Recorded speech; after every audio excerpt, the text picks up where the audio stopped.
Well, good morning, everyone. And once again, welcome to another live here this morning. And hope you're having a great start to your day. A couple of interesting studies we'll talk about today. So, waiting for a few people. Sherry, good morning to you. Michael from Wawa. Jeanette from our staff. Kim, good morning to you. Andrea, Niagara Falls. Nativity, good morning to you. Nick from our staff. Okay. I don't make them watch, honest. Madeleine, how are you? From Temiskaming, Quebec. Good to have you on with us. Julie from Sturgeon. Marie, Bruno. Good morning, Bruno. Good to have you guys on with us. Susan, Beth, and guys are great. Thank you so much for coming on. And sorry, good for you. Nice to have you on with us this morning. Jerry from Hatley, Quebec. Doretta from Manitoba. Zian, good to have you on with us this morning. Joss, you guys are great. We appreciate it very much, and I mean that. Susan from Florida. Okay, coast to coast and all across Canada and the United States. Jeanette, Yolande, good morning. Flora from Nova Scotia. It's wonderful to have you guys. Susan, okay, a couple more and then we'll get started. Dorothy, good morning, everyone. She's saying. Okay, and Maria. Okay, and Mitra. Okay, thanks for coming on, guys. Let's get going. Jerry and Andrea, Deb, Denise. I hate to miss you guys, so say hello to you as much as I can after. Brenda, okay, and Barbara from Nova Scotia. Recent two studies, okay, British Medical Journal, one of them. Let me read it to you.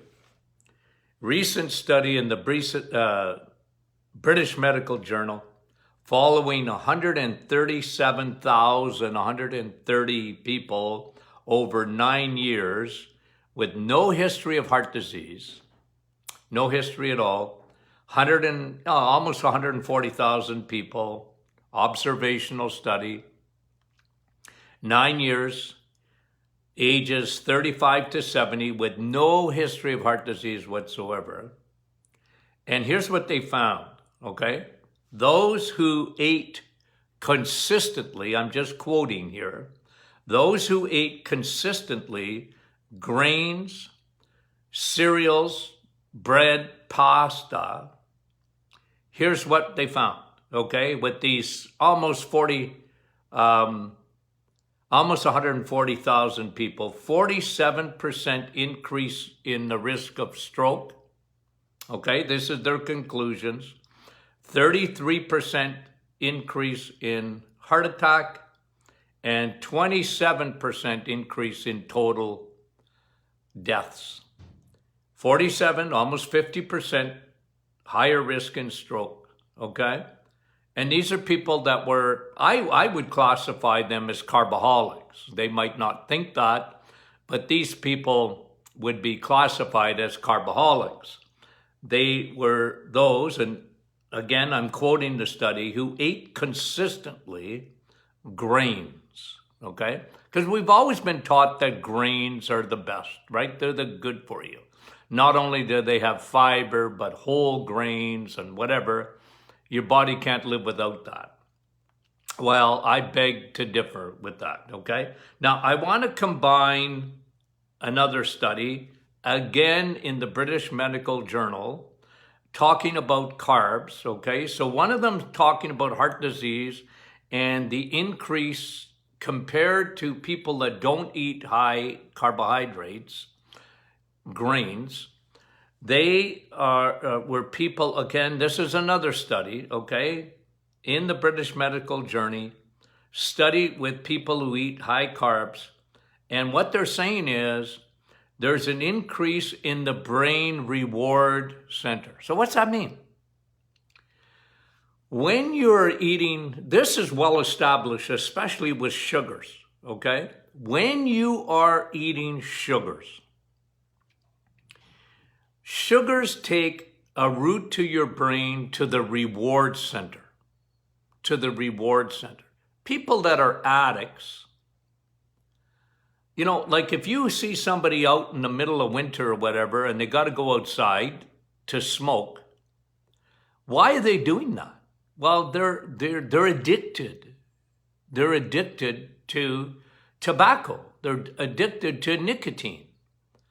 And so they go outside, and I always used to find it, what? I didn't mean to laugh at people, but I always found it funny, a little, at least partially funny, when I would be, visiting a friend or whatever at the hospital, and then you'd see patients with their IVs outside smoking. Have you ever seen that? Because they couldn't, when I was a kid, of course, you could smoke in the hospitals, and up till, I don't know, 20, 25 years ago, maybe? I can't remember exactly when they wouldn't allow smoking in the hospitals. And, then you see these patients, I felt sorry for them. I mean, here it is. I live in Northern Ontario. It gets to be 40 below there. And the hospital, they didn't care. They had to get outside. They'd roll out their IVs and have a cigarette.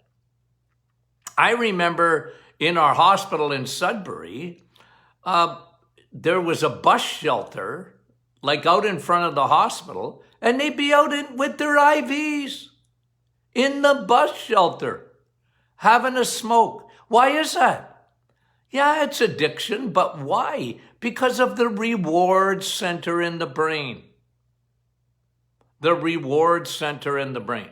So what the British Medical Journal was saying is that carbohydrates do the same thing. Carbohydrates do the same thing. Now, I posted this earlier, and if you want to go there, I posted this earlier this morning. So after the program, if you want to go, I'll read it to you. But if you want to go to this chart, I have it. And I posted it on the private Facebook group, our private Facebook group. The top 20 sources of carbohydrates in the American diet. I posted it for you, okay? I posted it for you. Here's what they're saying. The top 20 sources in the American diet. Number one, the top source, potatoes. Okay, the number one source of carbohydrates in America, it's the same in Canada, okay? Potatoes. Now, who doesn't like potatoes of some kind, right? And look, you want to give yourself a treat. Make it a treat. But don't live on this stuff. Don't live on this stuff. White bread, number two, white bread. White bread is white sugar, okay? You see a slice of any white bread, it's straight sugar. That is going to be a carb, it's going to be a sugar in 5 seconds, okay? Literally, in 5 seconds. You might as well have a chocolate bar. What's the difference? What's the difference? Dark bread. No, that's number 4. Cold breakfast cereal. Now, you know me, guys. I've been speaking against cereals. So as long as you've known me, I've been consistent. Cereals, okay? Now, they have cold cereals because that's right at the top of the list of what people... Go to the grocery store. I mean, in the middle aisles of the grocery store, you're going to see the cereal section. I always laugh when I go through Costco and I look at these big box of cereals. You can feed an army with the size of the box. And I'm thinking in my head, when I see that, I see it's nothing but sugar. Frosted Flakes are not great. They're not. Cheerios, they put a heart on the box because you're going to have a heart attack when you eat them. I don't care if they're honey nut. You're going to have a heart attack. That's what we talked about. This is what the British Medical Journey is saying. Okay? That's exactly what it's saying. So what's on that list? Potatoes, number 1. Potatoes, number 1. White bread, number 2. Cold breakfast cereal. And here's what the British Medical Journey is saying. Again, I'm just going to tell you. People who live on this stuff.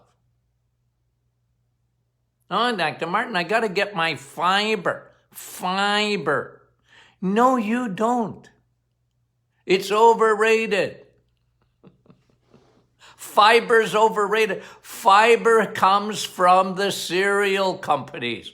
Don't eat eggs and bacon and cheese because there's no fiber in there. That can't be good for you because there's no fiber. But fiber was made up by the cereal companies. I watched them do it. You know, as if your body can't work without cereal. Brought to you by Kellogg's. They started it. Dr. Kellogg's. He was a doctor. He had some twisted ideas. Twisted, I mean it. I studied it. They were all twisted ideas. I think his motives were good. I don't question somebody's motives. I don't know what he was thinking. He wrote a lot of things. So, you know, I mean, you can study it. Dr. Kellogg's. He had a twisted view of food. For those who ate consistently grains, according to the British Medical Journal, increase of almost 50% in strokes compared to people that don't live on this stuff. So let's, okay, cold cereal, dark bread. Because you guys know me. White bread, dark bread, I don't care. It's still going to be sugar in a nanosecond. Oh, Dr. Martin, it's rye. It doesn't matter. It really doesn't. You're going to need a boatload of insulin to break it down. It's going to go up to the reward center in your brain, just like you're smoking. And it's going to say, hey, I like that. Do it again and again and again. And guys, this is why the reset. Why isn't it just 1 week if it empties the liver in 1 week? Because you're not going to get rid of that reward center. It takes 3 weeks to form a habit and to get out of another habit. It takes you at least 3 weeks. I took enough psychology in university just to be dangerous, but I learned something about human behavior, how long it takes to form a habit. This is one of the reasons for the reset. I mean, there's 100 reasons, but that's one of them. I want people to form habits, good habits. Get off the carbohydrates because of the reward center in the brain and what those carbs do to your heart. Never mind your brain, to your heart, according to the British Medical Journal. I got journey on my head today. Number 5, orange juice. We talked about this yesterday. The worst thing you can do with sugar is drink it. Orange juice was never meant to be. You want to eat an orange? Eat an orange, but don't drink orange juice. Don't drink, well, I'll get to apple juice in a minute. Orange juice is the number 1 breakfast drink in North America. I mean, you might as well have 2 Pepsis. Oh yeah, but Dr. Martin, it's Tropicana. It's got fiber. See what Tropicana did? They said, well, it's got fiber in it. It must be good. No, it ain't good. I'm sorry, it ain't good. The problem that we have in society today, medically, is not a virus. It's not. All they're focused in is on this virus, the pandemic. Oh, I'm so tired of hearing it. And nobody's talking about this metabolic syndrome, the way we're eating. As a matter of fact, it got worse because we're at home. And people are eating worse. People are gaining weight. People are frustrated. When you're down, guess what you want to eat? Comfort foods. Boy, to be in the potato chip industry. No, but seriously, guys, this is what's happening. Number 5 is orange juice. You know what number 6 is? Bananas. Oh, Dr. Martin, I got to have my banana.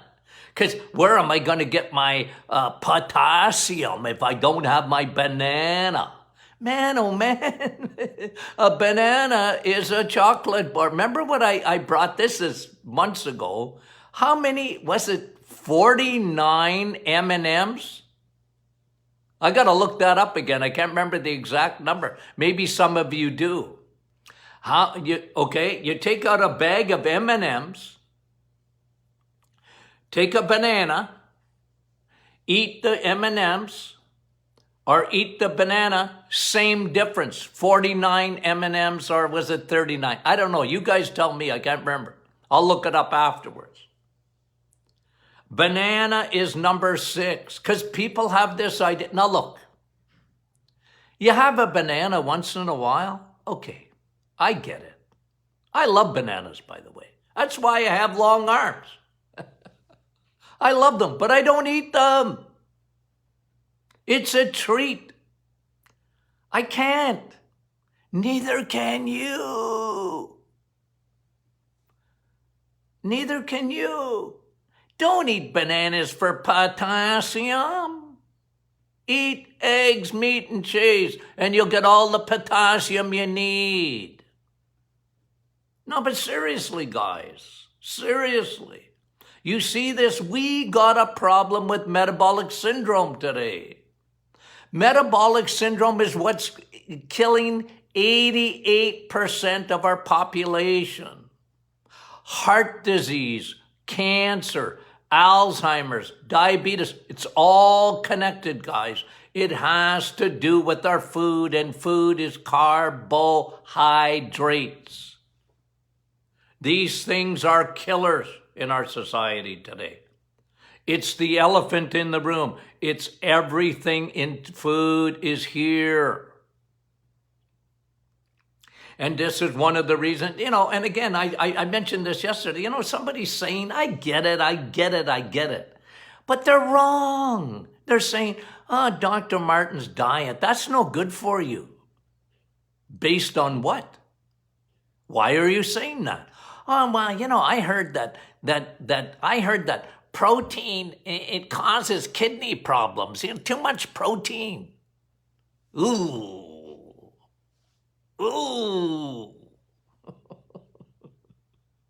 Don't worry about protein. Don't worry about fat. that's in the animal kingdom. Don't worry about it. I mean it. Don't count. It don't matter. Your body will thrive with protein. Protein is king. You need those amino acids and not the grains. Oh, I gotta have a balanced diet. No, you don't. That is made up to you by the food industry. Don't be deceived.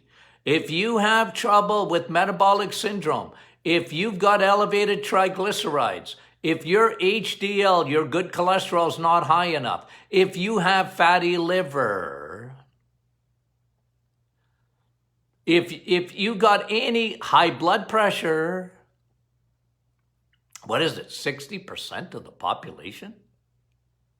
We got a problem. Houston, we got a problem. We got a problem. Number 7 on the list, white rice. White rice is number 7.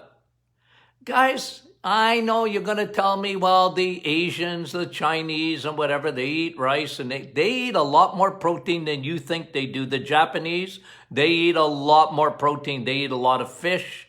They eat a lot of protein compared to us, and they don't live on, look, they can get away with the white rice until, you know when Asians have trouble with their insulin and all this and that? When they eat our food. When they eat the North American diet, not the Asian diet. White rice, it's number 7. Guess what's number 8? Pizza. Kids are weaned on pizza. Pizza, pizza, pizza, pizza. Hey, I like pizza. I married an Italian. I like pizza. You know what I do with the pizza? I take the toppings. I'm a meat lover. And the bread stays, the crust stays behind. You can eat, but you just gotta, don't deceive yourself. Don't deceive yourself. Pizza is going to be sugar in a nanosecond. You know how many kids, and I mean this over the years, I would teach them when they would come into the office. Kids are smart. Kids are very smart. I'd have to grab the parents, though, okay, first. And I said, listen, you got to do this as a family. If this kid's got ADD or ADHD or is, got any kind of cognitive issue or whatever, and I said, I'm giving them a diet, but look, mom and dad, like you guys got to lead by example, but I'm telling you, kids are smart. Kids will figure it out. And I used to teach them. I said, you and carbs, kids. I said, you and carbs, and they're looking at me, what's a carb, right? And I said, well, you and pizza don't get along. We don't? You and cereal, okay? I'd be telling a 5-year-old, 6-year-old, 7-year-old, 8-year-old, you and cereal don't get along. What? Yeah, you don't get along. What do you mean by that? Well, you see, when your brain runs all over the place and never stops and you're bouncing around, I said, all of that stuff, pizza, cereal, juice, it's all sugar, man. And you and sugar don't get along. You and carbs don't get along. Those are carbohydrates. Okay, I get it. You got it? I said, now listen. When they have pizza at school, remember school, guys? There used to be school. There's not school anymore. Oh, you don't want to get me going on that. Kids who can't get the virus, they're being punished. They're getting thrown under the bus. I feel sorry for young people. Oh, I can't handle it. Anyway, But I used to tell them, look, when they're having pizza at school, okay? When they're having pizza at school, you have a piece and eat it. If you're going to have a second piece, just scrape the toppings off and eat the toppings. Oh, yeah? Yeah, I said, yeah. You'll get used to it. Leave the crust behind. Oh, why, Doc? I said, remember, you don't get along with crust. It's going to be sugar. And don't have a soda. Don't. Oh, you have to learn to drink water. Can you do that? Yeah. Okay. I said, and this was me. That was my practice. I had thousands of kids over the years. And these kids are smart. It was the parents I had the hardest time with. Because they would always come back with the arguments. Well, Doc, and what about my fiber? Oh, I used to just, don't worry about your fiber. Okay. Now we're I'm going to give you a couple of more. Pasta was number 9. I thought it was higher up on that list. It certainly is for kids, okay? Number 10, muffins. Number 10, the top 20 sources of carbohydrates in the American diet.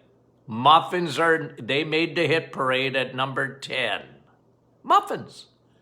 I love muffins. You? My wife doesn't like them.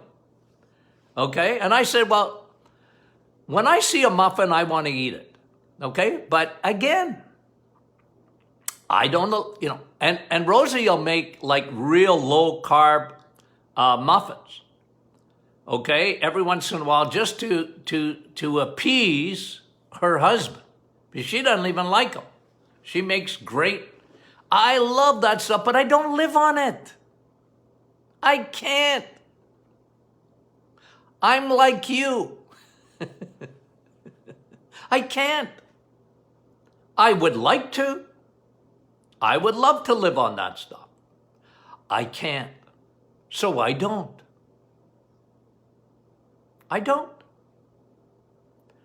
It's amazing how you can rewire your brain and you just, nope. You know what the hardest word in the English language is? You know what the hardest word in the English language is? No. How to say no. If you're an addict, put your hand up. My name is Tony and I'm a carboholic addict. You have to learn to say no. N-O. It's not easy. And a lot of people, they twist themselves like pretzels. They twist themselves like pretzels in order to, well, you know what, Doc, I want to eat in moderation. You know what? You're not getting away with it. You think you are, but your insulin, if you're part of that 88% of the population, you're not getting away with it. And I know nutritionists, and I know dietitians, and I know all the gurus, and they all, you can have, a fiber, and you need it, and no, you don't. And you have to learn to say no. And I know I'm preaching to the choir here this morning. Most of you have said no. It's part of your life. You know what? You want to live healthy? It's food. It's saying yes to eggs, meat, and cheese, and to the plant kingdom. I don't care. You can have plants. You can have plants. Don't live on them, but you can have them. Right? You're not doing it during the reset. But God wants you to eat from two kingdoms, the animal, eggs, meat, and cheese, and the plant kingdom, fruits and vegetables. And like I've said before, don't overdo especially the fruit, because we live in a different world today. Like bananas. We live in a different world today. Okay? Now those were the top 10. There's 20 on the list. Okay? There's 20 there. And maybe we'll continue doing that and going down the list. But the study, again, let me just quote it to you from the British Medical Journal. With no history of heart disease, 140,000 people that they followed for 9 years, ages 35 to 70. And they had almost a 50% increase in the risk of stroke, 33% increase in the risk of heart attack. What you eat, guys, has an enormous effect on your body. Okay. And the other study, again in the journal, is showing that carbohydrates, just like smoking, just like drugs, take a route into the brain that goes to that reward center. And you got to change that. You have to change that in your brain, the reward center, because this is why people are addicts today. Look at the rate of obesity. They become an addict. The brain says it's like smoking, like, give me that again, man. Give me that again. Give me that again. You have to reprogram the brain. You have to reprogram it. And once you're an addict, you're always an addict, meaning that you know, if you do the reset, you're going into remission, 100%. But it's like me. I tell you my story all the time. It's why I'm a great high priest. You know why? Because I understand. I'm you know, I love food and I love carbohydrates, but they don't love me. They don't love me. I have to be the most careful guy. I have to discipline myself. I have to talk to myself. Okay? Okay. We're going to have a good week. We got some great studies. Okay? We might continue with the other top 10. And if you're not a member of the Martin Clinic Facebook group, because I posted it there. I posted those 20 foods right there for you this morning. We love that group. Thank you for joining. Okay? The other thing that I wanted to mention is Friday is question and answer. Friday. And we want your questions, so don't be shy. Okay? The Metabolic Reset, that #1 selling book, we thank you for that.